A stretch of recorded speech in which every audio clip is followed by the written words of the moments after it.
پوچھا گیا کہ اگر ناک کے اندر یا آنکھ کے اندر کوئی بندہ ڈراپ ڈالتا ہے یا کان کے اندر ڈالتا ہے تو کیا اس سے روزہ ٹوٹ جاتا ہے کہ نہیں؟ تو اگر آپ اپنے فقہا کو پڑھیں جو ہمارے قدیم فقہا ہے، انہوں نے جو ریسرچ اس وقت اپنے زمانے کے اندر کی تھی تو انہوں نے یہ لکھا تھا کہ کان کے اندر دوائی ڈالنے سے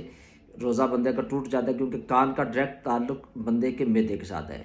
لیکن جو ہماری جدید سائنس ہے، جدید ہماری میڈیکل ہے، اس کی جو ریسرچ ہے، انہوں نے یہ لکھا ہے کہ کان کا ڈائریکٹ معدے کے ساتھ تعلق نہیں، کیونکہ کان کے آگے ایک پردہ ہے۔ اگر پردہ سلامت ہے تو کان میں اگر دوائی ڈالی جائے، کوئی لیکوڈ ڈالا جائے، پانی چالا جائے تو اس سے روزہ نہیں ٹوٹتا۔